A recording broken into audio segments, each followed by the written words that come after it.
आपने ये भाषण पूरा नहीं सुना है। वित्त मंत्री के बजट में सबसे बड़ी खबर यही है कि अब सालाना 12 लाख रुपए तक आपको कोई इनकम टैक्स नहीं देना पड़ेगा। और अगर आपको तनख्वाह मिलती है, आप एम्प्लॉय हैं, कर्मचारी हैं, सैलरीड हैं, तो आपको 12,75,000 रुपए सालाना तक कोई इनकम टैक्स नहीं देना है। तो ये बड़ी खबर, और इस बड़ी खबर को विस्तार से आपको समझाने के लिए मेरे साथ इस समय स्टूडियो में आ गई हैं रुचिका भगत, जानी मानी टैक्स एक्सपर्ट हैं। रुचिका, स्वागत न्यूज 24 पर। पहले यही बताइए, आपने एक्सपेक्ट किया था कि 12 लाख तक लिमिट हो जाएगी? 10 लाख तक की तो उम्मीद थी बिल्कुल, बट ये तो बोनस मिल गया। अब जरा समझाइए थोड़ा कैसे काम करेगा ये, पहले क्या था और अब क्या चेंजेस आए हैं? इसको समझाने से पहले मैं एक चीज और डिस्कस करना चाहती हूँ जो बहुत अच्छी चीज हुई है। वो ये हुई है कि जो सीनियर सिटीजन थे और सुपर सीनियर सिटीजन थे, उनको हमेशा एक प्रॉब्लम आती थी कि वो 15H फॉर्म भरने के लिए बैंक जाते थे स्पेशली, और अगर वो डेडलाइन मिस हो गई तो अल्टीमेटली टीडीएस कट जाता था। वो टैक्सेबल इनकम उनकी होती नहीं थी, मगर टीडीएस कट जाता था। तो इसमें अच्छा सरकार ने इस बार ये किया है कि वो टीडीएस की जो लिमिट थी वो 1 लाख रुपए कर दिया। माने आपको 1 लाख रुपए तक अगर ब्याज मिल रहा है तो आपका टीडीएस नहीं घटेगा। सीनियर सिटीजन्स के लिए अगर 1 लाख तक का ब्याज उनको बैंक में अपने फंड से मिल रहा है तो कोई टैक्स नहीं कटेगा। बिल्कुल। पहले 50,000 तक टैक्स बैंक नहीं काटता था, बिल्कुल। अब 1 लाख तक नहीं काटेगा। ओके, ये भी एक बड़ी खबर जो हमारे सीनियर सिटीजन्स के लिए। जो महंगा सस्ता है वो आपको आपकी स्क्रीन पर हम दिखाते रहेंगे। लेकिन रुचिका, आप आइए जरा, ये 12 लाख तक के इनकम टैक्स फ्री स्लैब पर क्या मतलब है? पहले तो शायद 7 लाख तक हम टैक्स फ्री थे। हम लोग 7,75,000 रुपए तक इनकम पे कोई टैक्स नहीं पे करते थे अगर आप सैलरी क्लास एम्प्लॉय हैं तो। अब वो बढ़ के 12,75,000 रुपए हो गई है।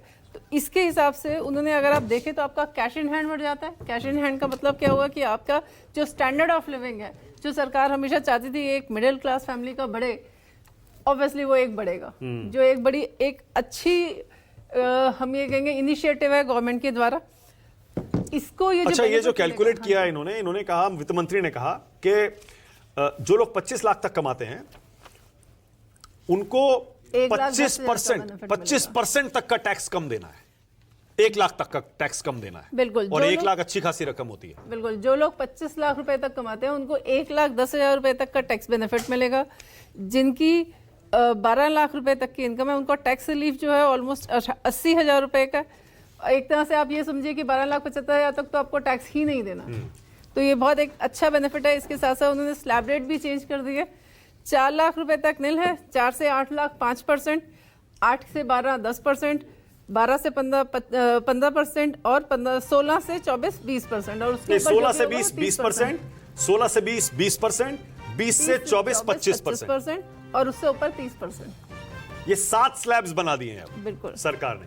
लेकिन अगर ये 7 स्लैब्स हैं, लोग जो कंफ्यूज हो रहे होंगे वो कह रहे होंगे अभी तो इन्होंने कहा कि 12 लाख तक टैक्स नहीं है, फिर अभी कहा कि 8 से 12 तक 10% टैक्स देना है, ये कैसे? देखिए, पहले भी ऐसे होता था कि हमारी 3 लाख रुपए तक की इनकम पे टैक्स नहीं लगता था। स्लैब रेट 3 से शुरू होती थी, क्योंकि 87A की हमें रिलीफ मिल जाती थी, जिसकी वजह से हमें 7,75,000 रुपए तक की इनकम पे टैक्स नहीं देना पड़ता था। 75,000 रुपए एडिशनल जो थे वो स्टैंडर्ड डिडक्शन के थे। तो अभी भी 75,000 एडिशनल जो है वो स्टैंडर्ड डिडक्शन के हैं। बाकी जो बेनिफिट मिलेगा वो हमें 87A की रिलीफ के अंदर मिलेगा। ओके, मनीष मिश्रा भी आ गए हैं। मनीष चार्टर्ड अकाउंटेंट हैं। नमस्कार जी, कैसे हैं? बढ़िया। क्या लगा सुन के आपको ये घोषणाएं? ये जबरदस्त, मतलब ये मिडिल क्लास के लिए और सैलरीड क्लास के लिए, बल्ले बल्ले, या एमएसएमई, छोटे या सेल्फ एम्प्लॉयड, जिसको भी बोलिए, सबके लिए बड़ी अच्छी खबर है। तो सबसे पहले मेरे ख्याल से इतनी बड़ी छूट की घोषणा तो शायद किसी बजट में नहीं हुई है मिडिल क्लास के लिए, इनकम टैक्स के स्लैब में। इतना बड़ा स्लैब का जो बदलाव किया गया है, ये एक तरह से जो है बहुत बड़ा टैक्स में परिवर्तन है। और ये इंडिकेशन है जो न्यू डायरेक्टर्स कोड आने वाला है, तो ये एक तरह से उसी का इंडिकेशन है कि हम पूरी टैक्स व्यवस्था को, जो टैक्स बेस है हिंदुस्तान का, जो अभी लोग जो 3-3.5 करोड़ लोग टैक्स देते थे, तो उसको ये माना जा रहा है कि इससे कि आपका टैक्स बेस ब्रॉडन किया जाएगा, और जिससे कि ज़्यादा से ज़्यादा लोग अपनी जो इनकम को डिस्क्लोज करेंगे। और ये सब अगर आप देखोगे ना, तो ये सब साइड इफ़ेक्ट है डिजिटल इंडिया का। मतलब कि अब आपने देखा होगा ना, आजकल नोटिस आ रहा है इनकम टैक्स का या जीएसटी का कि वो यूपीआई से पेमेंट करते हैं, उसका जो कलेक्शन आता है उसके बेस पे जीएसटी ने नोटिस भेज दिया या इनकम टैक्स ने नोटिस भेज दिया। तो अब लोग जो है टैक्स ना देने के कारण वो इसको डिस्क्लोज नहीं कर पा रहे थे। ओके। अब जो है कि अब लोग विलिंगनेस से खुद डिस्क्लोज करेंगे और अपनी जो एक तरह से नंबर 1 की इनकम बोल सकते हो इसको डिस्क्लोज करेंगे। ओके, प्रोफेसर अमिताभ कुंडू भी आ गए हैं, जाने माने इकोनॉमिस्ट हैं। कुंडू साहब जरा बताइए, अब ये जो 5 लाख तक का एकदम से सीधा रिलीफ मिला है इनकम टैक्स में, छूट में, जाहिर है इससे इकोनॉमी को भी एक बूस्ट मिलेगा, क्योंकि कंजम्पशन, खर्चा बढ़ेगा, लोगों का एक्सपेंडिचर बढ़ेगा, इकोनॉमी भी घूमेगी। मानते हैं आप ये? देखिए, दोनों चीज़ें हैं। मुझे लगता है थोड़ा सा तो पैनिक रिएक्शन है, क्योंकि जो सेकंड क्वार्टर में जो गिरावट आई थी हमारे ग्रोथ रेट में, उसकी वजह ये थी कि इफेक्टिव डिमांड जो है वो कम हो गया था। और ये हमारे आर्थिक सर्वेक्षण में बताया गया कि ये टेम्पोररी फिनोमेना है, ग्लोबली भी गिरा था, हमारी कोई चिंता की बात नहीं है। लेकिन मुझे लगता है थोड़ी सी चिंता इस पर की गई है। मिडिल क्लास के कंजम्पशन एक्सपेंडिचर जो उसमें जो गिरावट आई थी उसको बूस्टअप करने के लिए कोशिश की जा रही है। लेकिन हमें देखना पड़ेगा कि बजटरी रिसोर्सेस में हमारे ग्रोथ पर एम्फेसिस है, एमएसएमई पर है, डिजिटल टेक्नोलॉजी है, नए एनवायरनमेंट सस्टेनेबिलिटी, नई ऊर्जा की बात की जा रही है। इन सबको ध्यान में रखते हुए रिसोर्सेस कहाँ से आएंगे, क्योंकि ये जो रिसोर्स गैप जो इसमें क्रिएट किया जाएगा इसकी वजह से, उसको कहाँ से हम करेंगे। क्या हमारा कैपिटल एक्सपेंडिचर जो 12 या 15% हम उम्मीद करते हैं, जिसकी वजह से मेरे ख्याल से रूरल इंफ्रास्ट्रक्चर में काफ़ी डेवलपमेंट हुई थी, उसको हमें सस्टेन करना पड़ेगा। हेल्थ पर एम्फेसिस है, एजुकेशन को इम्प्रूव करने की ज़रूरत है। मुझे उम्मीद है कि ये कैलकुलेशन ज़रूर किया गया होगा कि अगर इतना बड़ा एग्जेम्पशन मिडिल क्लास को दिया जा रहा है, और कोई वजह भी नहीं, ऐसा नहीं है कि इलेक्शन इमीडिएटली आ रहा हो, लेकिन इसकी निश्चित इलेक्शन तो आ रहा है दिल्ली का इलेक्शन है 5 तारीख को। दिल्ली का इलेक्शन तो है, लेकिन एक जनरल इलेक्शन तो नहीं है। लेकिन इसकी वजह से इतनी बड़ी छूट जो दी गई है, मुझे लगता है निश्चित रूप से इसकी एक स्ट्रक्चरल चेंज होगी बजट के अंदर। ओके, अब एक बार फिर से जरा मुझे रुचिका समझाइए, जब इनकम टैक्स स्लैब्स के हिसाब से 8 से 12 लाख तक 10% टैक्स देना है, तो फिर ये 12,75,000 टैक्स फ्री कैसे हुआ? देखिए, 75,000 जो है वो एडिशनल स्टैंडर्ड डिडक्शन है जो हमें मिलेगी। ओके। और हमने जब हम स्लैब रेट देख रहे थे, अगर आप स्लैब रेट देखेंगे तो हमारी स्लैब रेट 4 लाख से शुरू हो जाती है, 4 लाख तक नहीं, उसके बाद स्लैब शुरू होती है। तो इसका मतलब ये जो बीच का गैप है 4 लाख से 12 लाख वाला, वो हमारे 87A की रिलीफ में कवर होता है। जैसे पहले 87A की रिलीफ मिलती थी तो हमारा स्लैब तो 3 लाख से शुरू होता था, मगर हमारा एग्जेम्प्ट लिमिट थी वो 7,75,000 रुपए की थी। राइट। इसको आप ऐसे भी कह सकते हैं कि इसको कहते हैं मार्जिनल रिलीफ। मार्जिनल रिलीफ मतलब कि एक सर्टेन इनकम तक अगर कोई कमाता है तो उसको बोलते हैं कि अगर उससे ऊपर चला जाता है तो सारे स्लिप लग जाएंगे उस पर, यानी कि हायर स्लिप लग जाएगा। अगर उसके नीचे रहता है, उसकी विदिन लिमिट रहता है, तो वो उसको मार्जिनल रिलीफ मिलता है।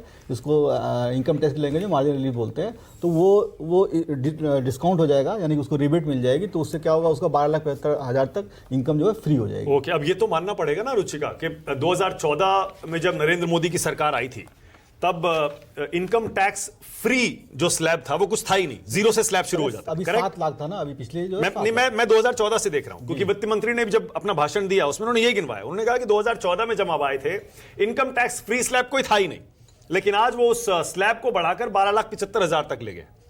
डेफिनेटली। तो ये क्या उस समय वो एग्जेप्शन नहीं था क्या? हमारा 2.5 लाख तक तब भी था। मतलब अगर आप देखेंगे ना तो कोई स्लैब में जो 3 लाख का 4 लाख किया गया, बाकी कोई ऐसा वो बाकी स्ट्रक्चर वही जो पहले था। अब इसको ऐसे पर इनकम टैक्स फ्री कितना था? 2.5 लाख तक की इनकम एग्जेम्प्ट थी पहले, 2.5 से फिर 3 हुई, अब 3 से वो बढ़ के 4 हो गई। अब 4 हो गई है। मतलब एक्चुअल इनकम अगर देखा जाए स्लैब के हिसाब से तो वो केवल 1 लाख बढ़ाया गया है, 3 का 4 किया गया। बट इसका जो इफेक्टिव जो कैलकुलेशन बन रहा है, जो इन्होंने स्लैब चेंज किया, ये 5, 10, 15 वाला जो ये 4 लाख का जो गैप दिया है, तो इसकी वजह से ये पूरा 12 लाख तक का एग्जाम्पशन जा रहा है। 12 लाख तक का एग्जाम्पशन है। तो आप समझ गए होंगे कि 12 लाख रुपए तक आपको अब अपनी सालाना इनकम पर कोई टैक्स नहीं देना है, जीरो टैक्स। अगर आप महीने में 1 लाख तक कमाते हैं तो आपको कोई इनकम टैक्स नहीं देना। जाहिर है आमतौर पर मिडिल क्लास, क्योंकि आप तो ऐसे अपने क्लाइंट से डील करते होंगे, जब उनको टैक्स में रिलीफ मिलता है तो वो ये पैसा कहां खर्च करना पसंद करते हैं? नहीं, मेजरली तो या इन्वेस्ट करते हैं, बचाते हैं, क्या करते हैं? तो मेजर या तो इन्वेस्टमेंट करेगा या कंजम्पशन में जाएगा, मतलब अपना कुछ खरीदेगा, लग्जरी करेगा, या हो सकता है कि बाहर घूमने जाए या जो भी करे। आप इसको इस तरह से समझिए, हम अगर प्रोडक्शन कर रहे हैं, अगर मैन्युफैक्चरिंग सेक्टर को बूस्ट करते हैं, तो हमारा एक्सपोर्ट जो है जियोपॉलिटिकल रीजंस की वजह से उतना एक्सपैंड नहीं कर रहा। तो इसका मतलब ये है कि मुझे डोमेस्टिक कंजम्पशन बढ़ानी पड़ेगी।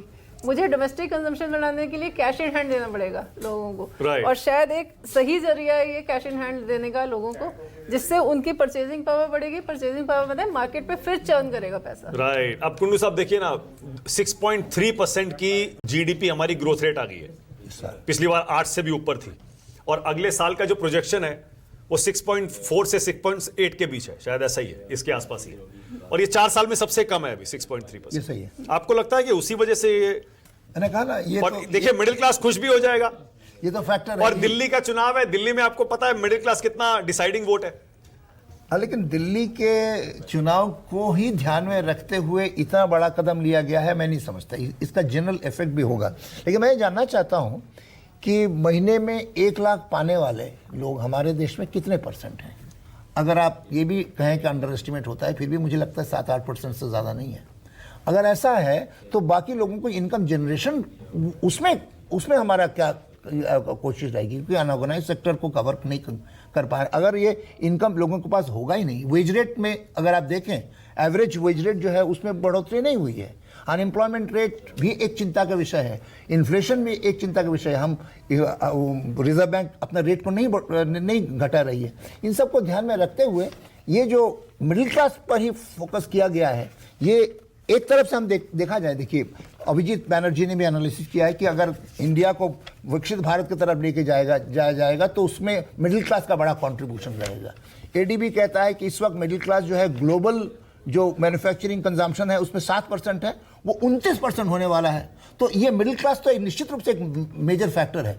लेकिन मुझे लगता है कि उसको अगर एम्फेसिस करें तो के शेप ग्रोथ ना हो जाए, इनइक्वालिटी ना बढ़ जाए। ये मेरी चिंता की बात है। मिडिल क्लास मतलब अच्छा हो जाए और नीचे लोअर मिडिल क्लास वाला, जो 1 लाख पर वहां पर पहुंचाना है लोगों को 1 लाख तक, तो उस पर ज्यादा जोर होना चाहिए। ज्यादा होना चाहिए। मुझे लगता है एम्प्लॉयमेंट जनरेशन, इंफ्रास्ट्रक्चर, उसमें कोई कटौती ना हो, ये मेरी चिंता की बात है। ओके, संजय मरीवाला जुड़े हैं मुंबई से, अध्यक्ष हैं आईएमसी चेंबर के। संजय जी, आपका इस घोषणा पर क्या रिएक्शन है? अब 12,75,000 तक सैलरीड लोगों को कोई टैक्स नहीं देना है, और ओवरऑल बजट में आपके हिसाब से मेन पॉइंट क्या है?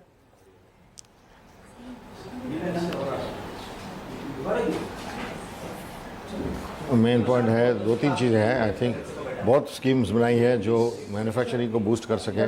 आई थिंक इनकम टैक्स का तो बहुत फ़ायदा होगा, क्योंकि इसकी वजह से कंजम्पशन बढ़ेगा। जो कंजम्पशन स्लो हो रहा था रूरल एरियाज़ में, सेमी अर्बन एरियाज़ में जो कंजम्पशन स्लो हो रहा था, उसको बढ़ना चाहिए। उसके लिए वो बढ़ेगा तो ज़्यादा कैपिटल एक्सपेंडिचर होगा, प्राइवेट सेक्टर वाले और इन्वेस्टमेंट करेंगे, ज़्यादा इन्वेस्टमेंट करेंगे, नई फैक्ट्रियाँ खुलेंगी तो नए जॉब्स होंगे, और नए जॉब्स होने से ये जो सवाल पैदा होता है कि 12 लाख वाले लोग कहाँ से आएंगे, वो जब आएंगे जब जिनको जॉब्स मिलेंगे, और जॉब्स क्रिएट करना हमारे लिए बहुत एसेंशियल है। इसीलिए ये स्कीम बहुत अच्छी बनाई गई है। एक पॉइंट नंबर 1 है। दूसरा पॉइंट है जो दूसरी स्कीम्स बनाई है सब जगह, enhancement of support to agriculture, enhancement of support to manufacturing and enhancement of support to MSMEs, उससे भी बहुत फ़ायदा होगा। उसकी वजह से सपोर्ट बढ़ेगा उनको इन्वेस्टमेंट करने के लिए, और इन्वेस्टमेंट करने से काम बढ़ सकता है, और कंजम्पशन बढ़ने से उनकी प्रोडक्ट्स में डिमांड आएगी।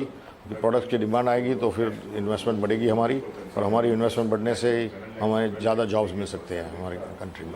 Okay Sanjay ji, thank you. Sanjay ji thank you, मुझे पता है आपको जाना है, बहुत धन्यवाद। अब एक बार फिर से दर्शकों के लिए बड़ी खबर न्यूज़ 24 पर बजट से निकल कर आई है। 12,75,000 रुपए सालाना इनकम, कोई टैक्स नहीं होगा, 0 टैक्स। अब तक 7,75,000 तक कोई टैक्स नहीं देना पड़ता था, अब सीधे 5 लाख रुपए बढ़ा दिए हैं सरकार ने। इनकम टैक्स फ्री 12,75,000 हो गए हैं। अब 12,75,000 का मतलब 1 लाख से ऊपर होता है हर महीना। 1 लाख रुपए महीना कमाने वाले को रुचि का मिडिल क्लास माना जा सकता है? बिल्कुल माना जा सकता है। और अगर आप देखें हमारे मिडिल क्लास स्ट्रेटा में 75% ऑलमोस्ट जो है वो टैक्स पेयर है। 75% टैक्स पेयर है, तो शायद ये उनके लिए एक बहुत बड़ा बेनिफिट है। बाकी 25% टैक्स पेयर क्यों नहीं है? बाकी 25% क्योंकि उनके ऊपर रिलाई करते हैं, जो 75% है शायद इसीलिए। अच्छा, ओके, ऑलराइट। मिडिल क्लास, जाहिर लोअर मिडिल, आपके हिसाब से मनीष आपका असेसमेंट क्या है? मिडिल क्लास कहां से शुरू होना चाहिए? मिडिल क्लास कब माना जाए जब उसकी इनकम महीने की सालाना इतनी हो जाए? ये कहना तो बड़ा मुश्किल है। मतलब अलग अलग, रूरल के लिए अलग हो सकता है, अर्बन के लिए अलग हो सकता है। अब जैसे आप दिल्ली NCR जैसे शहर में या किसी बेंगलोर या ऐसे मेट्रो में रह रहे हैं तो यहाँ पे 1 लाख रुपया भी आप एक तरह से गरीब ही हो, मिडिल नहीं है 1 लाख रुपया, ठीक है। तो आप यहाँ कम से कम आप 2-2.5 लाख रुपए गरीब तो नहीं है 1 लाख कमाने वाला, क्या बात करते हैं। यहाँ दिल्ली एनसीआर नहीं, नहीं, दिल्ली में भी गरीब में नहीं। आप कह सकते हो, आप मतलब below the middle class, Lower middle middle class हो। देखिए आप डिफाइन कैसे भी कर लीजिए, लोअर मिडिल क्लास 50 पे कर लीजिए, क्या फर्क वो होता तो है। मैं ये कह रहा हूँ कहने कि का नहीं मतलब होता। 1 लाख पर महीने पाने वाले हमारे देश में कितने लोग हैं जिनको ये निश्चित रूप से उनके पास परचेजिंग पावर अगर होगी तो इकोनॉमी को बूस्ट मिलेगी, और मिडिल क्लास एक कंट्रीब्यूटरी फैक्टर है हमारे इकोनॉमी को आगे चलाने के लिए। लेकिन मैं समझता हूँ कि अगर विषमता अगर बढ़ती है, अगर रोजगार हम क्रिएट नहीं कर पा रहे हैं, और अगर PLFS पीरियोडिक लेबर फोर्स का डेटा देखें तो अनएम्प्लॉयमेंट रेट घटा है, तेजी से घटा है। अच्छा, 2020 लेकिन के तुम बाद सब ये बताइए, हाँ। ओके, ईमानदारी से अगर हम इसका इस तरह असेसमेंट करें, इस एंगल से कि अगर 1 लाख रुपए कमाने वाला अपना एक्सपेंडिचर बढ़ाएगा, तो क्या उससे लोअर मिडिल क्लास और उसके नीचे वाली क्लास को फायदा नहीं होगा? देखिए उस एक्सपेंडिचर जैसे 1 लाख रुपए कमाने वाला है, वो किस पर खर्चा करेगा? किस पर खर्चा करेगा? फूड पर तो खर्चा नहीं करने वाला है ना, एग्रीकल्चर प्रोडक्ट्स पे नहीं खर्चा करेगा, इनफॉर्मल सेक्टर से चीजें नहीं खरीदेगा। जो बेसिकली बेसिक नीड है, जैसे आपको क्या करना चाहिए था, एजुकेशन जो सबसे महंगी क्या है मेट्रोज में, एजुकेशन है। हाँ। उसके लिए कोई काम ऐसा नहीं किया गया जिससे कि एजुकेशन सस्ती होती, मेडिकल सस्ता हो। मतलब आपका आदमी सबसे ज़्यादा पैसा कहाँ खर्चा होते हैं, सब खाने पीने में थोड़ी पैसा खर्चा होता है आपका, या तो हाउसिंग लोन की EMI में खर्चा हो रहा है, या उसका एजुकेशन में खर्चा हो रहा है, या उसका मेडिकल में खर्चा हो रहा है, या जो है बाकी जो ऐसी चीज़ें जो उसकी लाइफस्टाइल को बढ़ाने वाली हैं उस पर खर्चा हो रहा है। खाने पीने में उतना खर्चा नहीं होता है कि उसको 1 लाख रुपए पूरा खर्चा हो जाए। Right, तो right. आपको एजुकेशन, आपको कैसे करके एजुकेशन पे जो कुछ ऐसा स्कीम लानी चाहिए थी जिससे कि एजुकेशन कम होता, तो उससे मिडिल क्लास ज़्यादा फायदा होता, उससे एम्प्लॉयमेंट भी ज़्यादा बढ़ता। क्या रुचिका आपको क्या लग रहा है? 1 लाख रुपए मान लीजिए अगर कोई महीने का कमाता है, 1 लाख और उसके नीचे उसके आसपास जिनको फायदा मिलेगा, वो अब इस एडिशनल टैक्स बेनिफिट का कहाँ खर्चा करेगा? वो देखिए ये बात तो पक्की है कि उसका खाना पीना तो हो रहा है, वो तो ऑलरेडी हो रहा है। वो कवर कर ही रहा होगा। तो इसका मतलब ये जो एडिशनल उसके पास पैसा आया, या तो वो मार्केट में इन्वेस्ट करेगा, क्योंकि आजकल इन्वेस्टमेंट सेक्टर खासकर शेयर मार्केट बहुत बूम पे है। हो सकता है थोड़ा गाड़ी ले ले, या बड़ी luxury गाड़ी पे ले ले, exactly, या एक नौकर luxury एक्स्ट्रा पे रख ले, invest ड्राइवर रख ले, ये भी हो सकता है ना। इस तरह के एक्सपेंसेस होते हैं लग्जरीज में। आप ये कह सकते हैं डायरेक्ट बेनिफिट इकोनॉमी को चाहे ना मिले, बट इनडायरेक्ट बेनिफिट तो मिलेगा कहीं ना कहीं। राइट। ये इनडायरेक्ट बेनिफिट गरीब तबके तक पहुंचते पहुंचते कितना वक्त लगेगा हमें पता नहीं है, लेकिन ये बात सही है कि जो इमीडिएट एक्सपेंडिचर होगा नॉन फूड पर होगा, cosmetics and their other items, luxury item, जिसका असर मेरे ख्याल से बेसिक बुनियादी जो उस पर नहीं होगा। लेकिन एक चीज सही है, जो एजुकेशनल एक्सपेंडिचर जो है ये मिडिल क्लास का बढ़ेगा और बढ़ा हुआ है। अगर आप देखें कि एनरोलमेंट रेट प्राइमरी स्कूल में 14 साल तक बराबर ही है, मोर और लेस हर एक्सपेंडिचर कैटेगरी में 90% करीब है, लेकिन पर स्टूडेंट एक्सपेंडिचर जो पोरेस्ट, जो सबसे गरीब 20% है, वहां 300 रुपए पर साल है। अच्छा एक सेकंड गुंडू साहब, अखिलेश यादव कुछ बोल रहे हैं, आगे जरा सुनते हैं। आंकड़े देने चाहिए थे हमारे लिए। आज बजट के आंकड़ों से ज्यादा जरूरी है कि जिन लोगों की जान गई है वो आंकड़े। जो सरकार मरने वालों का आंकड़ा न दे सके, जो सरकार खोए लोगों का आंकड़ा न दे सके, जो खोया पाया केंद्र है उसमें बड़ी संख्या में लोग भटक रहे हैं। कुंभ में लोग अपने मोबाइल पे अपने परिवार के सदस्यों की तस्वीर लेकर के, कोई अपनी माँ की तस्वीर लेकर के, कोई अपने बेटे की तस्वीर लेकर के, कोई अपने परिवार के सदस्य की तस्वीर लेकर के कुंभ में लोग भटक रहे हैं, लेकिन सरकार उसकी जानकारी के लिए कोई इंतजाम नहीं किया है। जो आंकड़े बताए जा रहे हैं जान जाने के, वो झूठे आंकड़े हैं। जिस सरकार को 17 घंटे से ज्यादा लग गया हो जानकारी देने के लिए कि वहां पर भगदड़ हुई है, लोगों की जान गई है, और जब हम और आप लोग बात कर रहे हैं 100 घंटे से ज्यादा हो जाएंगे। लोग जो स्नान लेना चाहते थे, कुंभ में स्नान नहीं करा पाई सरकार। लोग त्रिवेणी में जाते हैं स्नान के लिए, स्नान नहीं करा पाई। और कोई भी ऐसा शंकराचार्य, साधु, संत और देश का बड़ा साधु ऐसा नहीं है जो महाकुंभ में न रहा हो। इनके किस आंकड़े को हम यकीन माने? जो लोग कहते थे डिजिटल इंडिया, उस महाकुंभ में हजारों सीसीटीवी कैमरे हैं, उस कुंभ में हजारों ड्रोन से उन्होंने समय समय पर जानकारी हासिल की। क्या सरकार के पास मरने वालों के आंकड़े नहीं है? क्या सरकार के पास जो खोए हैं उनके आंकड़े नहीं है? जो सड़कों पे चले गए, मर गए लोग जाकर के, लोग अयोध्या गए, वो प्रभु श्री राम के मंदिर का दर्शन नहीं कर पाए, जो लोग बनारस गए उसका दर्शन नहीं कर पाए, सड़कों पे रातें गुजारी हैं लोगों ने। सुनो, ये वर्ल्ड की इकोनॉमी 5th लार्जेस्ट से 3rd लार्जेस्ट ले जाना चाहते हैं। यहाँ पे हम अभी एजुकेशन अब अखिलेश यादव देखिए महाकुंभ का मुद्दा उठा रहे थे, और जब वित्त मंत्री ने अपना भाषण शुरू किया था तब भी शायद अखिलेश यादव की पार्टी और उनके सांसद वहां पर इसी के नारे लगा रहे थे। लेकिन लौट रहे हैं फिर से आज की बड़ी खबर पर, और वो यही है, अब 12 लाख रुपए तक आपको सालाना अगर आपकी इनकम है आपको कोई टैक्स नहीं देना है। रुचिका, आप कुछ कह रहे थे? हाँ जी, हम अभी एजुकेशन की बात कर रहे थे, तो एक चीज बहुत अच्छी की है इस बारी बजट के अंदर कि जो टीसीएस था वो एजुकेशन पे बिल्कुल हटा दिया। मैंने 7 लाख से ऊपर आप 20% टीसीएस देते थे, वो बिल्कुल हटा दिया सरकार ने। विदेश अगर आप भेजते हैं, विदेश अगर आप अपने बच्चों को पढ़ने के लिए भेजते हैं तो उसके ऊपर टीसीएस आपको पे नहीं करना है, राइट, जो कि 20% था। देखिए, ये भी इसी बात को कंफर्म करता है कि एक्सपेंडिचर ऑन एजुकेशन में इनइक्वालिटी बहुत है और वो बढ़ने वाली है। मैं आपको बता रहा था कि जो नीचे का 20% अगर आप हाउस होल्ड को देखें तो उसका जो एक्सपेंडिचर है पर साल 300 रुपया है साल में, मतलब कोई खर्चा नहीं होता, फ्री मील भी मिल जाता है। लेकिन अगर सबसे ऊपर के 20% को लें वो 35,000 है पर ईयर, और ऊपर का अगर 1% को लें वो 3 लाख है पर। आप देख रहे हैं कितनी इनइक्वालिटी। उससे भी ज्यादा होगा सर। नहीं, ऊपर वालों का 3 लाख का, उससे भी ज्यादा होगा। साल का 3 लाख, 1% में भी आप साल का बता रहे हैं? This is all India NSS का डेटा है। नहीं, पर आप साल का, 1 साल का बता रहे हैं? 1 साल का बता रहा हूं। 1 साल का 3 लाख तो कुछ भी नहीं है। नहीं, वो तो मैं समझ रहा हूं, लेकिन वैसे स्कूलों में भेजने वाले 50,000 भी अगर हैं या 30,000 हैं ऑन एन एवरेज, लेकिन कितना विषमता है। 300 रुपए से लेके आप एजुकेशन की बात कर रहे हूं। तो ये जो है क्वालिटी ऑफ एजुकेशन। अच्छा, तो आप बताइए, आपको क्या लग रहा है, ये जो 5 लाख रुपए का एडिशनल रिलीफ मिला है लोगों को, 80,000 1 लाख रुपए तक बचेंगे साल के, ये आदमी कहां खर्च करेगा? यही सवाल है। मुझे लगता है इस पर इमीडिएटली बहुत हैप्पी होने की बात नहीं है। सही है, इकोनॉमी को इमीडिएटली बूस्ट मिलने वाला है, मुझे तो लगता है ये तो डेफिनेट है। लेकिन उसके क्या इंप्लीकेशंस हैं, खर्चा कहां पर होगा, उसके बेनिफिट्स ओवरऑल एम्प्लॉयमेंट पर क्या पड़ेगा, क्योंकि इन्फ्लेशन पर क्या पड़ेगा, इन सारी चीजों को ध्यान में रखना जरूरी है। इन्फ्लेशन एक चिंता का मुद्दा है। फूड इन्फ्लेशन अभी भी 9% है, 11% से घट के थोड़ा 9% हुआ है दिसंबर में, लेकिन वो भी एक मुद्दा है। तो अगर आप इसको इस प्रकार की छूट दे रहे हैं तो थोड़ा सा इन्फ्लेशन को भी हमें कंट्रोल करने की कोशिश करनी ओके, अब मनीष जरा मुझे थोड़ा कैलकुलेट करके ये बताइए जी, जो लोग 12 लाख रुपए कमाते हैं उसको कितना फायदा होगा टैक्स का 1 साल में?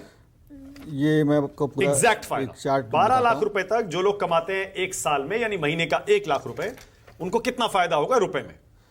8 लाख वाले जो 8 लाख तक कमा रहे थे उनको लगभग मान चलिए कि 30,000 का फायदा है। और टोटल में 30,000 का फायदा है, जिसमें 10 पहले भी मिल रहा था, अब 20 का फायदा, एडिशनल 20 का फायदा। और जो 9 लाख तक कमाएंगे उनको 30,000 का एडिशनल फायदा है इस साल, यानी कि टोटल 40 का फायदा हो गया। 10 लाख तक जो कमाएंगे उनको 40 का फायदा है एडिशनल इस बार का, और टोटल 50 का फायदा है। और जो 11 लाख तक कमाएंगे उनको 50,000 का, और टोटल में 65,000 का फायदा। 65 हो गया, ओके। और जो 12 लाख तक कमाएंगे उनको टोटल में 80,000 का, और एडिशनल 60,000 का फायदा है। मतलब 60,000 उनके हाथ में एक्स्ट्रा आने वाला है इस बार, साल का। और अगर सैलरी एम्प्लॉय है, अगर सैलरी वाला है तो 75,000 एडिशनल आ जाएगा, जो आप 12,75,000। अगर जो नॉर्मल आदमी है, जो सेल्फ एम्प्लॉयड है या जो बिजनेस कर रहा है, जो भी कर रहा है, वो 12 लाख तक रहेगा। उसको 12,75,000 केवल सैलरी वालों के लिए, ठीक है। यानी कि सैलरी वालों के लिए 75,000 प्लस 80,000, ओके। इतना आपको डिस्पोजल 80,000 रुपए 1 साल, आप चलिए 12 लाख मान लेते हैं। अगर 12 लाख रुपए साल कमाने वाला, 1 लाख रुपए महीना कमाने वाला, अगर साल में 80,000 रुपए बचाएगा, 80,000 मतलब महीने के हो गए 6,500 के आसपास हो गए, तो वो 6,500-7,000 हो गए, जो लगभग मान लिए। तो उतना वो या तो वो इन्वेस्टमेंट करेगा, या म्यूचुअल फंड में डाले, या जो सिप लगा ले, या जो भी। अब मैं देखिए, अब मैं रुचिका और कुंडू साहब, मैं उसको इस तरह से देखता हूं। दिल्ली में केजरीवाल सरकार कहती है कि हम 20 से 25,000 रुपए का फायदा देते हैं हर परिवार को, फ्री बिजली, फ्री पानी, 25,000 महीना, बस 25,000 रुपए महीना, फ्री बिजली, फ्री पानी, बस में फ्री यात्रा जी। 50% अब अनाउंस किया। 2,100 रुपए महिलाओं को देंगे, 2,100 रुपए हर महीने। बीजेपी कांग्रेस कहते हैं कि हम 2,500 देंगे। क्या उसी अगर उस कैलकुलेशन में हम ये 80,000 रुपए साल के, और उसको हम महीने का कैलकुलेट करें 6,500 रुपए, उस अगर उस हिसाब से देखा जाए तो दिल्ली वालों के लिए तो है ना ये 30,000 साढ़े छह हजार रुपए मिडिल क्लास के लिए सीधे सीधे उनके अकाउंट में आ रहे हैं। एक तरह से इसको इस तरह से देख सकते हैं ना रुचिका। बिल्कुल 25,000 प्लस 6.5। हाँ, अगर आप 12 लाख कमाते हैं तो, बिल्कुल। और अगर 10 लाख तक कमाते हैं तो 50,000, 60,000 तो आपको 4,000 हो गए सीधे अकाउंट में, 4,000 रुपए आपके आ रहे हैं एक तरह से। सीधा। करेक्ट कुंडू साहब, ठीक है, इस तरह से देख सकते हैं। केजरीवाल जी के वोट करने वाले लोग जो है 1 लाख के कैटेगरी में नहीं है, ज्यादातर लोग नहीं उससे नहीं नहीं, कम अरे है। नहीं नहीं नहीं नहीं, ये गलतफहमी है कुंडू साहब। हम भी पहले यही समझते थे कि अरविंद केजरीवाल की आम आदमी पार्टी को दिल्ली में सिर्फ गरीब तबका वोट देता है। डिटेल में आप आंकड़ा देखेंगे, मिडिल क्लास भी बीजेपी कांग्रेस से ज्यादा वोट देता है, 50% से ऊपर वोट देता है। भाई पिछले जिस पार्टी को 55% से ऊपर वोट मिलता है तो मान लीजिए हर तबका उसे वोट दे रहा है। बट एक बात पक्की है, अगर मिडिल स्ट्रेटा या लोअर स्ट्रेटा भी देता है तो बेनिफिट तो सबको मिल रहा है। नहीं, वो तो सही है, लेकिन मेरी एक बार बात हुई थी जैन साहब से, जो मिनिस्टर थे कुछ सत्येंद्र वजह से, जैन। हाँ सत्येंद्र जी। जैन, उनसे मैंने ये कहा कि वसंत कुंज में एवरेज 2.5 गाड़ियां हैं पर हाउस होल्ड, हाँ। और बिजली का कम से कम 30% लोग बिजली का 0 पेमेंट करते हाँ। हैं। क्या लॉजिक है बताइए इसका। उन्होंने कहा कि हम लोग बड़ा एफिशिएंटली काम कर रहे हैं, इसीलिए हमें जरूरत नहीं है पैसों की। मैंने कहा सड़कें देखिए आप, कंजेशन देखिए, पैसों की कोई जरूरत नहीं है। मैंने कहा आपके पास अगर पैसा ज्यादा है तो मुझे भेज दिया कीजिएगा। मैंने कहा ये कोई आर्गूमेंट तो हुआ नहीं, होता पॉलिसी की बात। पर आप मानते हैं ना कि अब इसको इस तरह से भी बीजेपी और सरकार दिखाने की कोशिश करेंगे कि देखिए हमने तो एडिशनल 4-5 हजार रुपए दे रहे हैं हम लोग। आप दिल्ली के भाई इलेक्शन को बहुत ज्यादा इंपॉर्टेंस दे रहे हैं इस सर बजट क्या के बात साथ। कर रहे हैं आप नहीं, कुंडू साहब? दिल्ली इलेक्शन बहुत इंपॉर्टेंट है। इतना बड़ा स्ट्रक्चरल चेंज की जरूरत पड़ेगी इस टैक्सेशन के एग्जेम्पशन की वजह से। आपको देखना पड़ेगा कि आपका कैपेक्स जो है, कैपिटल एक्सपेंडिचर, अच्छा, बकुल मोदी जुड़े हैं। बकुल मोदी टैक्सेशन एक्सपर्ट हैं, टैक्स एक्सपर्ट हैं। बकुल जी स्वागत। आपके चेहरे पे मुस्कान देख रहा हूं, क्या ये इस वजह से है कि अब 12 लाख तक इनकम फ्री, टैक्स फ्री हो गई है? स्वागत। हाँ हाँ जी, वो बड़ा अनाउंसमेंट है। जी बोलिए बकुल जी, हम सुन रहे हैं, बताइए इसका क्या असर होगा? हाँ हाँ, नहीं, असर तो अभी क्या कि अगर 12 lakh up to 12 lakh no tax है, अगर सैलरीड है तो 75,000 स्टैंडर्ड डिडक्शन बढ़ता है जी। तो up to 12,75,000 there will be no tax for salaried. हाँ हाँ, तो ये जो पैसा बचेगा कितने मिडिल क्लास के लोगों को ये आपको लगता है फायदा पहुंचाएगा? और क्या करेंगे वो इस पैसे का, बचे हुए पैसे का? नहीं, सबको उनका सेविंग्स बढ़ेगा और they will put it to productive use. That is the objective ना। अभी उनका either they will either spend more और सेविंग्स बढ़ाएंगे या इन्वेस्ट करेंगे, तो वो इकोनॉमी को बेनिफिट होगा। ओके रुचिका, आप कुछ कह रही थी? टीडीएस में क्या है बताइए? टीडीएस में भी कुछ बेनिफिट्स सरकार ने दिए हैं इस बारी। टीडीएस के कुछ रेट्स रिड्यूस हुए हैं, बट उसकी एक्सप्लेनेशन अभी आई नहीं है। बट उन्होंने एग्जेम्पशन लिमिट्स भी बढ़ाई हैं साथ साथ टीडीएस की। जैसे रेंट के ऊपर उन्होंने 2,40,000 की लिमिट थी, आप 10% टीडीएस काटते थे, बट अब वो 2,40,000 से बढ़ के 6 लाख रुपया कर दिया। माने अगर आपको रेंट रिसीव हो रहा है 6 लाख रुपए तक, तो आपको कोई टीडीएस आपकी इनकम पे डिडक्ट नहीं होगा, रेंटल इनकम पे। ओके, ऑलराइट, तो ये भी एक बेनिफिट है। राइट, बिल्कुल है। मनीष, अब मजे की बात ये है कि ना, जो स्लैब की बात कर रहे हैं ना, जो टैक्स स्लैब की, तो खाली कि 12 लाख तक को फायदा नहीं हुआ, 12 लाख से ऊपर वालों को फायदा हुआ है। अगर आपकी इनकम 16 लाख रुपए है तो आपको 50,000 का फायदा हुआ। आपकी 20 लाख रुपए तो 90,000 का फायदा हुआ। आपका 24 लाख इनकम है तो 1,10,000 का फायदा हुआ। और आपको 50 लाख इनकम है तो 1,10,000 का फायदा, मतलब 50 लाख तक 1,10,000। हाँ, हम तो ये भूल ही गए थे कि जो ये स्लैब्स बदले हैं इससे क्या, हाँ, मतलब खाली छोटों को थोड़ी फायदा हुआ है, सबको फायदा हुआ है। तो डिस्पोजल इनकम सबकी बढ़ने वाली है। यानी कि आपका अगर 40 लाख का सैलरी था तो आप 1,10,000, मतलब मोटा मोटा 90,000, 1,10,000 के आसपास आपको फायदा होने वाला है। ओके, तो मतलब ये अच्छा चलिए अब इस तरह से बताइए, जो 40 लाख कमाता है साल के, 3-3.5 लाख रुपए महीना उसको 1,10,000 बच गया, तो 1 लाख जो उसको बचेगा वो कहाँ खर्चा करेगा? वो डेफिनेटली कंजम्पशन हो तो मार्केट में जाने वाला है। यानी कि चाहे रिटेल में जाएगा या लग्जरी पे खर्च करेगा। जाएगा, डेफिनेटली उस पे जाएगा। और लग्जरी पे जब आदमी खर्च करता है तो उसका फायदा कैसे होता है कुंडू साहब? तो मार्केट में मुझसे पूछना। जी हाँ। देखिए, मैं ये जानना चाहता हूँ कि ये 12 लाख की बात कर रहे हैं हम लोग, हाँ, जो अनऑर्गेनाइज सेक्टर का जो सर्वे हुआ है उससे पता चलता है कि पिछले 5 सालों में अनऑर्गेनाइज सेक्टर का वेज रेट बढ़ा नहीं है, रियल वेजेस नहीं बढ़ा है। इसका मतलब, और उनका एवरेज अर्निंग जो है 30-35 हज़ार की एवरेज है, उसमें कुछ लोग 10-12 पर भी हैं। तो हमारे देश में टैक्स कितने % लोग देते हैं हमें पता है? 3.5 करोड़ का। हाँ, बहुत कम है। तो अगर हम उसी पर फोकस करें जो टैक्स देते हैं, और जो हम 7 लाख से 12 लाख के अंदर उनको क्या फायदा होगा?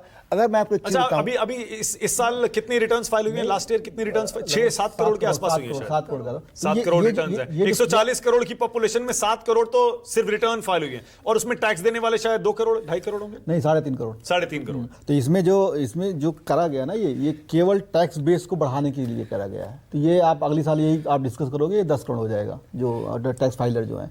और इसके साथ आप देखोगे ना, एक चेंज और किया गया है, ITR-U जो होती है वो अपडेटेड रिटर्न या रिवाइज रिटर्न कहते हैं उसको। आप कहते हैं आप 4 साल तक फाइल कर सकते हैं। आप 4 साल तक कर पहले सकते 2 हैं। साल तक कर हाँ, सकते तो इसका मतलब क्या है? इसका मतलब कि अब जिन लोगों ने अपनी इनकम नहीं दिखाई, टैक्स नहीं फाइल करा, तो वो अपनी इनकम को डिस्क्लोज करके रिटर्न को रिवाइज करके, तो ये क्या होगा, ये पूरा ओवरऑल आपको GDP में टैक्स का कंट्रीब्यूशन ज़्यादा दिखेगा, मतलब कुछ दिन बाद अगले साल के बजट में। तो ये एक टैक्स बेस को बढ़ाने के लिए किया गया है, तो जो कि इकोनॉमिक पिक्चर को और अच्छा तरीके से, जो इनफॉर्मल सेक्टर था या जो उसको अकोमोडेट करा जाए। Right, okay. अब रुचिका ये बताइए, ये जो अनाउंसमेंट है इसके हिसाब से 12 लाख रुपए तक जो लोग कमाते हैं उनको कोई टैक्स अब नहीं देना है।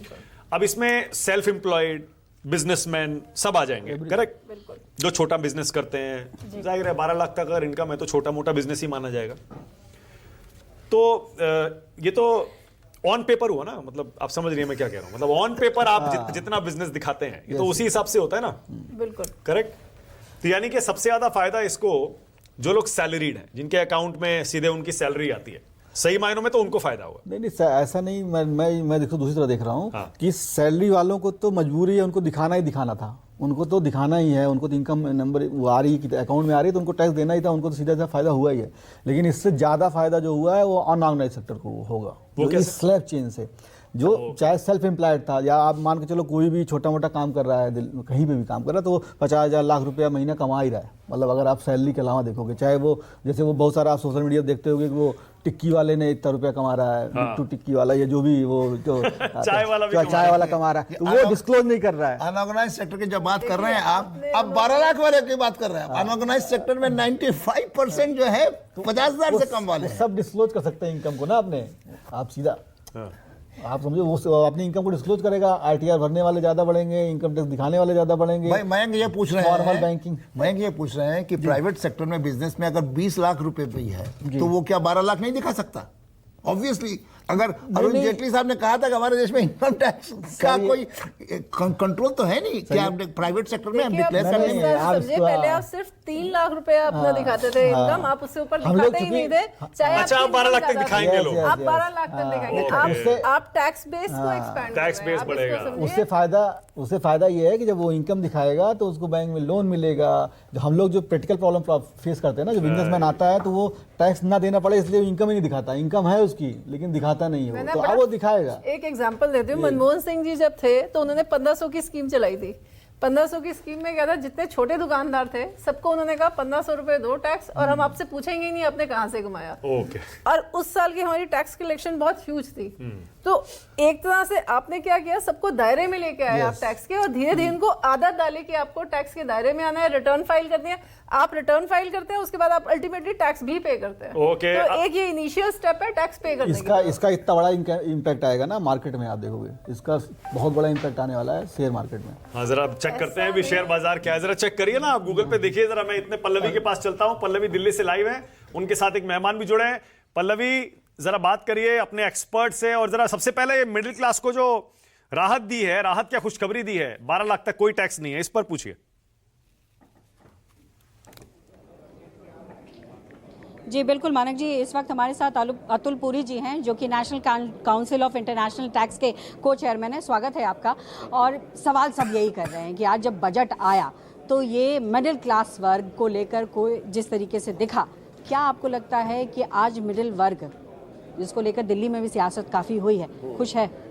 देखिए, दो चीज़ें हैं इसमें। सबसे पहले तो मैं ये कहना चाहूँगा, जो एक हमारी फाइनेंस मिनिस्टर ने जो स्टेटमेंट दी है, फर्स्ट ट्रस्ट देन स्क्रूटनाइज, जो कि अपने आप में एक कॉन्फिडेंस बिल्ड करती है मिडिल क्लास के लिए कि दी ऑब्जेक्टिव ये नहीं है कि हम आपसे कहीं पे टैक्स एडिशनल लायबिलिटी लेना चाहते हैं या कहीं इम्पोज करना चाहते हैं। ऑब्जेक्टिव है कि आपके हाथ में एडिशनल डिस्पोजेबल इनकम देना चाहते हैं। और दूसरी बात ये कि जो टैक्स रेट्स चेंज किए हैं और जो स्लैब चेंज करी है और 7 लाख से 12 लाख तक जो पहुँचाया है, ये एक बहुत बड़ी राहत है। 12 लाख मीन्स 1 लाख रुपये महीना तक अगर आप कमा रहे हैं तो उसके ऊपर आपको कोई टैक्स नहीं देना है। सैलरी एम्प्लॉई के लिए 75,000 की और एडिशनल डिडक्शन है। तो लेकिन अतुल जी एक सवाल ये भी है कि जो सेविंग और एक्सपेंडिचर का जो गैप है, या हम कहें कि अगर किसी एक व्यक्ति की बात की जाए तो क्या इससे प्रभाव पड़ेगा उस पर? देखिए, आप जो बोल रहे हैं कि गवर्नमेंट सेविंग और एक्सपेंडिचर पे तो डेफिनेटली प्रभाव पड़ता है, बिकॉज आपके पास एडिशनल डिस्पोजेबल इनकम है।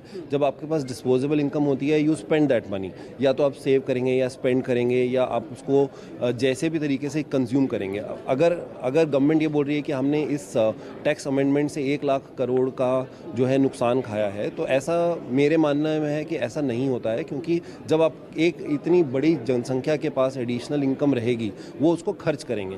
जब वो खर्च करेंगे तो उससे जीएसटी जनरेट होता है, क्योंकि हर चीज़, हर कमोडिटी, गुड्स, सर्विसेज, हर चीज़ के ऊपर जीएसटी है। तो एक तरह से एक हाथ से टैक्स छोड़ा गया है और दूसरे हाथ से टैक्स वापस भी लिया गया है। तो ऐसा नहीं है कि आपको पूरी तरह से राहत दी है। और ये एक अच्छा मूव है, क्योंकि डायरेक्ट टैक्स में अल्टीमेटली नंबर्स इंक्रीज करना और स्लैब को बेहतरीन करना ताकि कंप्लायंस और जो है लिटिगेशन कम हो, वो एक बहुत अच्छी चीज़ है। बुजुर्गों को लेकर भी जिस तरीके से ऐलान किया गया है कि भाई अब 50 से 1 लाख रुपए कर दिया गया है, ये एक बड़ा ऐलान उनके लिए भी देखा जा सकता है। बिल्कुल, ये तो बहुत ही अच्छी चीज़ है। और साथ में जो एनपीएस और एनएसएस, नेशनल पेंशन स्कीम और नेशनल सेविंग स्कीम में जो विड्रॉल्स पहले टैक्सेबल होती थी, अब उसको भी उन्होंने एग्जम्प्ट कर दिया है कि आपको, अगर आप सीनियर सिटीजन और आप उसमें कुछ विड्रॉल करते हो तो उसके ऊपर कोई टैक्स नहीं देना पड़ेगा। लेकिन जैसा आपने कहा कि एक तरीके से सरकार ने टैक्स में छूट दी, लेकिन दूसरी तरीके से जीएसटी में ले लिया, तो फिर अगर हम इसको ओवरऑल देखें तो हम कैसे देखें इसको कि क्या मिडिल क्लास को फ़ायदा हो रहा है, या फिर ये सिर्फ एक कान से दूसरे घुमा के कान से पकड़ने वाली बात है? देखिए, मैं इस तरह से आपको इसका जवाब दूंगा कि गवर्नमेंट ने ऑलमोस्ट 10 लाख करोड़ का कैपिटल एक्सपेंडिचर अनाउंस किया है, जिसका मतलब है इंफ्रास्ट्रक्चर डेवलपमेंट होगी इन वेरियस सेक्टर्स, चाहे वो टूरिज्म हो, चाहे वो मेडिकल है, चाहे वो एजुकेशन है। हर तरफ जो है डेवलपमेंट के ऊपर 10 लाख करोड़ रुपए इस साल खर्चे जाएंगे। अब जब वो डिस्पोजेबल इनकम अवेलेबल होती है तो आप इन इंफ्रास्ट्रक्चर फैसिलिटीज़ को यूटिलाइज़ करते हो। जब वो यूटिलाइज़ करोगे तो उसके ऊपर आप जीएसटी पे करोगे। अब वो मेरा जो अनुमान है एज अ टैक्स एक्सपर्ट, मेरा अनुमान है कि ये डेफिनेटली उस 1,18% जीएसटी या जिस भी स्लैब में जीएसटी लग रहा है, वो कलेक्शंस जो गवर्नमेंट को होंगी वो इससे कहीं ज़्यादा जाएंगी। जो 1 लाख करोड़ का जो रिलिंक्विश किया है या जो कह रहे हैं कि हमने नुकसान हुआ है, मेरे हिसाब से वो इनडायरेक्ट टैक्स में कलेक्शन की बेहतरी होगी वहाँ पर। एक चीज़ और मैं यहाँ समझना चाहूँगी कि देखिए हेल्थ, लौटेंगे पल्लवी, बहुत बहुत धन्यवाद। फिलहाल एक बार फिर से अपने दर्शकों के लिए आपकी स्क्रीन पर न्यूज़ 24 बड़ी खबर दिखा रहा है। अगर आप 1 लाख रुपए महीने तक कमाते हैं तो अब आपको कोई इनकम टैक्स नहीं देना है, और अगर आप सैलरीड हैं तो 12,75,000 रुपए सालाना इनकम तक आपको कोई टैक्स नहीं देना है सरकार को इनकम टैक्स के जरिए। यानी अब हर महीने आपकी जेब में ज्यादा पैसे बचेंगे। मोटा मोटा आंकड़ा यह कहता है कि अगर आप 8 से 12 लाख रुपए तक कमाते हैं साल के, तो आपको 30,000 रुपए तक बचेंगे साल के। 30,000 रुपए यानी 2,500 से 3,000 रुपए आप बचाएंगे अगर आप 8 से 12 लाख रुपए कमाते हैं। मेरे साथ प्रकाश जैन भी जुड़ गए हैं, इकोनॉमिस्ट हैं। प्रकाश, स्वागत। पहला रिएक्शन आपका ये वित्त मंत्री की इस घोषणा पर, 12 लाख तक कोई टैक्स नहीं देना होगा। First of all thank you so much news 24 for having me. ये बहुत अमेजिंग है, क्योंकि अगर आप देखेंगे अगर 12 लाख तक कोई टैक्स नहीं भरना है तो जो आदमी 12 लाख का टैक्सेबल इनकम शो करेगा, उसके बाद उसको कंजम्पशन के लिए एडिशनल मनी मिल जाएगा जो वो अदर चीजों के लिए यूज कर सकता है। मे बी नया घर ले ले, मे बी मोबाइल फोन्स पे खर्चा करेगा, सिनेमा थिएटर्स पे खर्चा करेगा, तो ओवरऑल कंजम्पशन स्टोरी जो है इंडिया की और अच्छी हो जाएगी। तो इनडायरेक्टली जो गवर्नमेंट है उन्होंने ये बहुत अच्छा स्टेप लिया है, जिससे ओवरऑल ग्रोथ इकोनॉमी की बहुत अच्छी हो जाएगी। तो फिर ये शेयर मार्केट्स क्यों उस पर रिएक्ट नहीं कर रहे हैं? सारे शेयर डाउन है, 200 पॉइंट डाउन है सेंसेक्स, 90 पॉइंट डाउन है Nifty. Sir share market generally जो होता है 3 से 4 दिन का रिएक्ट करता है। हिस्टोरिकली अगर आप देखेंगे हर बजट में 2 से 3 दिन गिरता है, बट 3 से 6 महीने अगर आप देखेंगे पोस्ट बजट 12 से 15% की रैली दी है मार्केट ने, और जो इस बार भी शो करेगा मार्केट, क्योंकि इंडिया की जो ग्रोथ स्टोरी है, पूरा ग्लोबल मार्केट इंडिया की तरफ देखता है, और जो रिटेल पार्टिसिपेंट्स भी है बहुत इंक्रीज हो गए हैं। एफआईआई जो 23% के स्टेज पे थे आज 19 पे हैं, और रिटेल इन्वेस्टर जो 10 साल पहले 18-19% मार्केट शेयर पे थे आज 23% पे आ गए हैं। तो India is now of its own and it will grow at a different trajectory all together. Okay Prakash, अब जरा क्योंकि दिल्ली में इलेक्शन है, जाहिर है हर कोई ये सोच रहा होगा कि दिल्ली में कितने लोगों को इस घोषणा का फायदा मिलेगा। आपको क्या समझ में आता है, मिडिल क्लास जो है 12 लाख तक वाला, दिल्ली में कितनी बड़ी पॉपुलेशन होगी वो? दिल्ली में सर पॉपुलेशन 7 to 8% तो पक्का से है, उनको जरूर से फायदा होगा। और हमें सिर्फ ये नहीं देखना चाहिए कि आज की स्टेज क्या है। अगर आप 4-5 साल बाद जो नए स्टूडेंट्स यंगस्टर्स पढ़ाई करके निकलेंगे उनको सीधा 12 लाख का वो मिलेगा। तो अगर आप देखेंगे overall salary base has also increased in India over a period of time, तो this will show a great trajectory across India and also in Delhi. Okay, और बाकी बड़े मतलब ये मान सकते हैं कि सिर्फ अर्बन एरियाज नहीं, बड़े शहर नहीं, छोटे शहर भी और गांव तक में भी, गांव से मेरा मतलब जो छोटे नगर कस्बे हैं वहां पर भी लोगों को इसका फायदा मिलेगा इस नए अनाउंसमेंट का? बहुत जरूर फायदा मिलेगा। बहुत सारे लोग जो अभी इनकम्स नहीं दिखा रहे थे वो दिखाएंगे, 12 लाख का हो जाएगा। फिर हस्बैंड वाइफ मिलके दोनों लोग इनकम टैक्स की फाइल करेंगे। आप देखेंगे ऑलमोस्ट 4 गुना टैक्सेबल की फाइल्स है जो बड़ी है इंडिया में लास्ट 10 साल में, और अभी नेक्स्ट 10 साल में। और अगर आप इंडिया में देखेंगे हार्डली 1% लोग हैं जो टैक्स पे कर रहे हैं। तो अभी ये बेस अगर बड़ा हो गया तो ओवरऑल जो हमारा ये जो डेफिसिट का प्रॉब्लम आ रहा है ये एक अलग लीग पे चला जाएगा और हम एक ग्रो डेवलप्ड इकोनॉमी बन जाएंगे।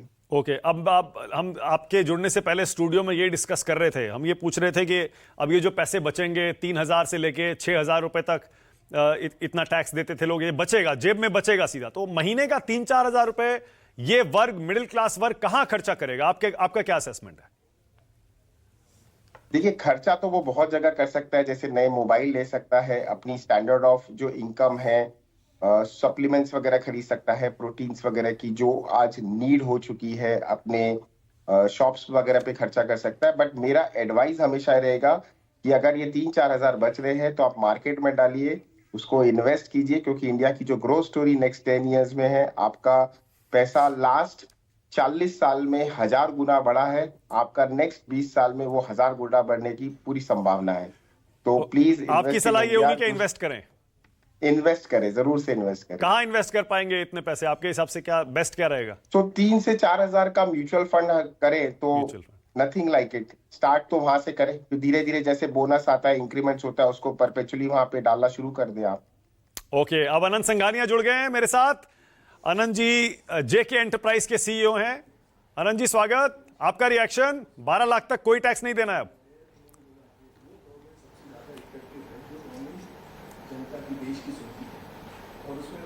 जी मेरे हिसाब से ये बजट अच्छा है, क्योंकि जो आम आदमी है, मिडिल क्लास हो, उनको पैसे बहुत मिलेंगे, छूट मिलेगी ऑन बेसिस ऑफ टैक्सेशन, और एक तरह से ये बूस्ट रहेगा, क्योंकि एक्सपेक्टेशन था 9 से 10 लाख का लिमिट का, तो बजट में इन्होंने 12 लाख कर दिया है अभी। और इसके अलावा, इस अनाउंसमेंट के अलावा आपके हिसाब से 2-3 बड़े पॉइंट्स क्या निकले इस बजट से?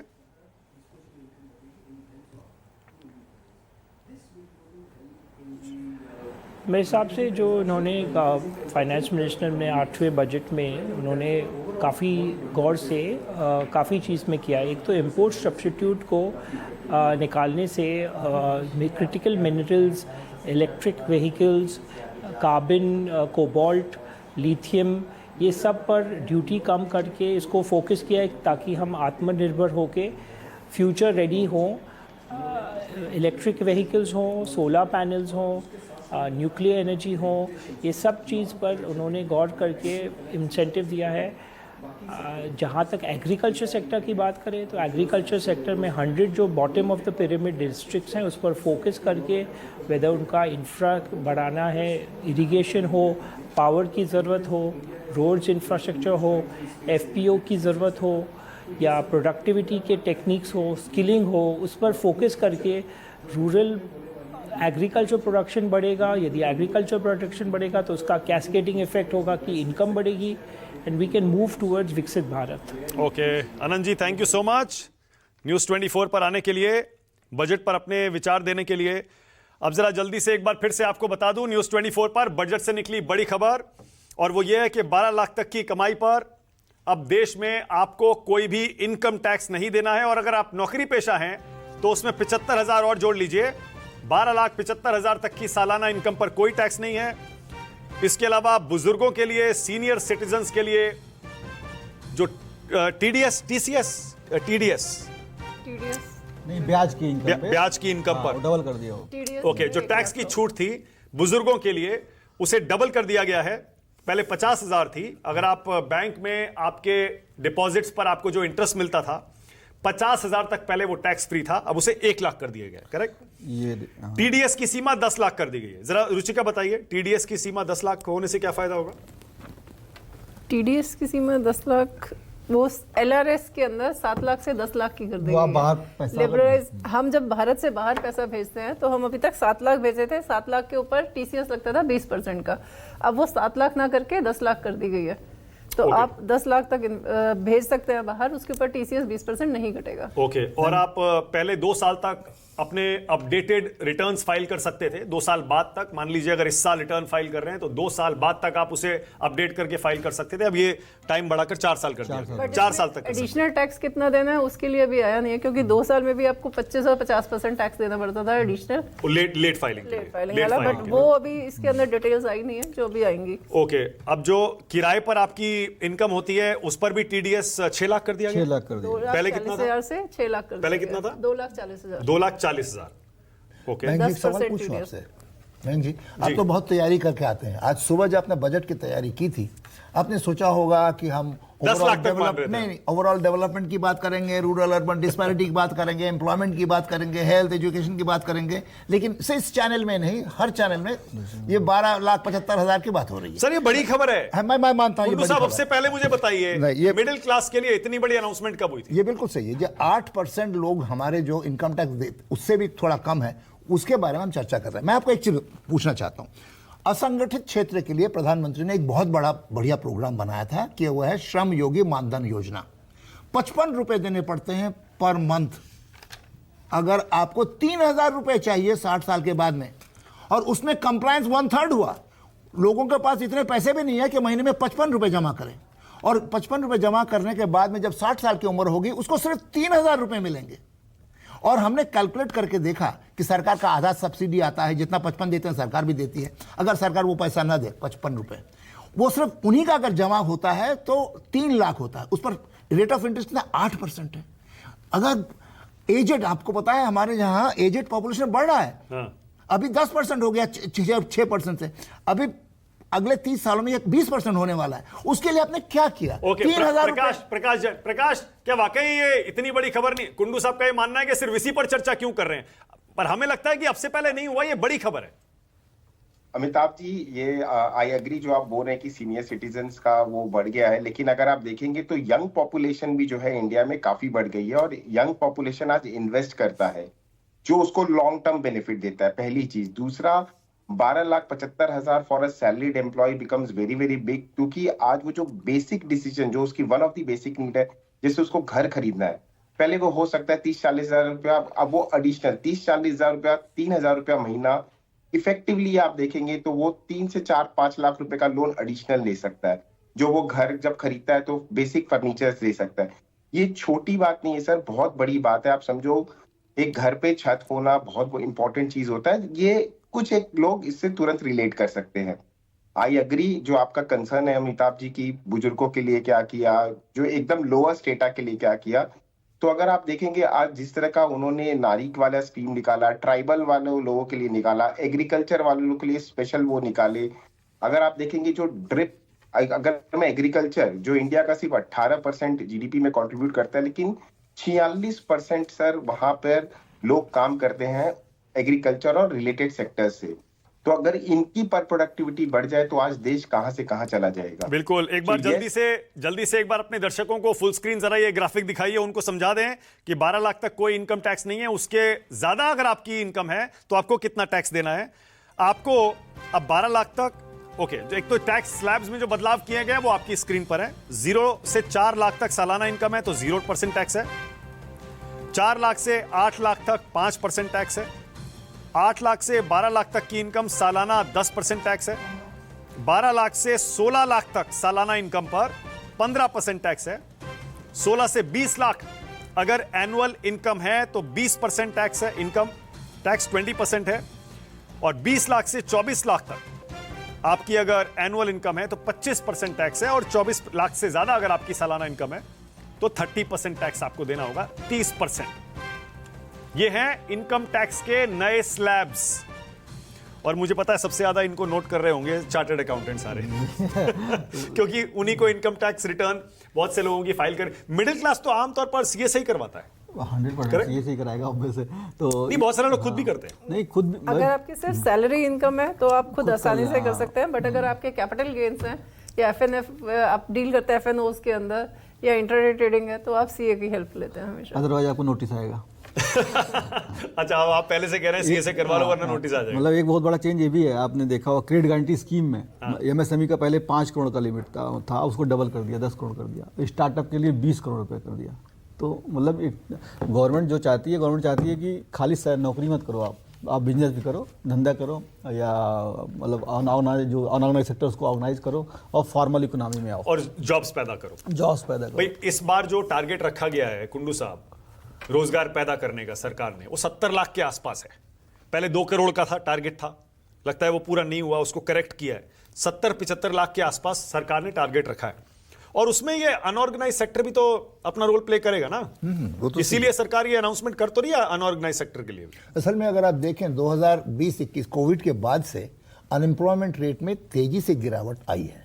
इसमें कोई शक नहीं है कि एम्प्लॉयमेंट ग्रोथ काफ़ी हाई रहा है, लेकिन पीरियोडिक लेबर फोर्स डेटा ये कहता है कि जो ग्रोथ हुआ है वो फैमिली बेस्ड अनपेड लेबर वो हुआ है। वुमेन एम्प्लॉयमेंट बढ़ा है लेकिन बहुत लो लेवल पर बढ़ा है। मतलब खेती में बढ़ा है। हाँ, खेती में बढ़ा है, थोड़ा सा मैन्युफैक्चरिंग, हाउस होल्ड मैन्युफैक्चरिंग में भी है, लेकिन हाउस होल्ड बेस्ड है। तो ज़रूरत यह है कि उनको भी हम ये सोशल सिक्योरिटी स्कीम के अंदर लाएं। ये हमारी कोशिश होनी चाहिए। मुझे लगता है कुछ स्कीम तो हैं उसके लिए, लेकिन फोकस जो है इस पर होना चाहिए कि एम्प्लॉयमेंट जनरेशन हो। दूसरी बात, इन्फ्लेशन में इसका असर पड़ेगा। ये जो आप कह रहे हैं ना, एक्स्ट्रा 6,000 रुपये 8,000 रुपये कहाँ खर्चा करेगा, उससे जो इन्फ्लेशन होगा उसका इनको तो फायदा है मिडिल क्लास को, लेकिन लोअर क्लास जो है उस इन्फ्लेशन का मार झेलेगी।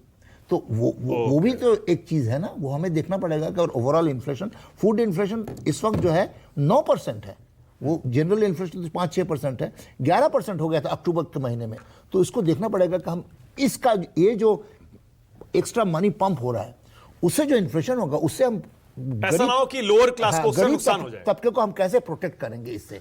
तो हेल्थ, एजुकेशन, इन सारे सेक्टर्स में अगर आप ट्रांसपोर्ट में ये आप देखेंगे, पता है कहाँ कहाँ ग्रोथ होने वाली है। जो मॉडर्न टेक सेक्टर है, मोबाइल फोन की बात की, रेस्टोरेंट है, टूरिज्म है, इन सारी चीज़ों में ये सब बढ़ेंगे। तो उसका जो इन्फ्लेशनरी इम्पैक्ट है उससे हमें प्रोटेक्ट करना है आम आदमी। मनीष कुछ कह रहे थे? हाँ, एक बहुत अच्छी चीज़ और करी है, जो ये जोमेटो या जेप्टो या जो गीग एम्प्लॉय होते हैं ना, जो राइडर्स, उनको कवर करा है इसमें सोशल सिक्योरिटी। हाँ, बहुत बड़ी मतलब ये है, जो कि ये बहुत बड़ी मांग थी। ये जो जितने इनफॉर्मल जो ये काम करते थे, ओला जैसे ओला में काम कर रहा है कोई, है जो भी ये जो गीग इकोनॉमी बोलते हैं जीआईजी, तो इनमें इनको कवर करा गया। नहीं, कवर तो क्या है, सिर्फ हेल्थ पर। हाँ, हेल्थ के लिए उसके इनकम को या सोशल सिक्योरिटी को कर ही रहा है। हाँ, मैं समझ रहा हूँ। ये जो है अनऑर्गेनाइज सेक्टर के लिए श्रमयोगी मानधन योजना में अगर 55 रुपए भी नहीं दे पा रहा है, 1/3 जितना एक्सपेक्टेशन, 1/3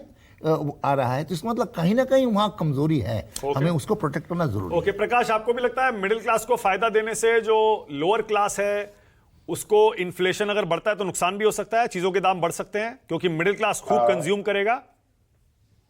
आई एग्री कि थोड़ा इंपैक्ट आ सकता है, लेकिन मैं इसको दूसरे नजरिए से भी देखना चाहता हूं कि इसमें भी तरक्की हो सकती है लोअर क्लास लोगों को। अगर आप कह रहे हैं कि टूरिज्म बढ़ेगा, तो वहां पे लेट से कोई पानी पूरी का स्टॉल लगा के रखा है, कोई मोमो का स्टॉल लगा के रखा है, वो लोअर स्टाटा के लोग होते हैं, तो उनकी भी इनकम बढ़ेगी।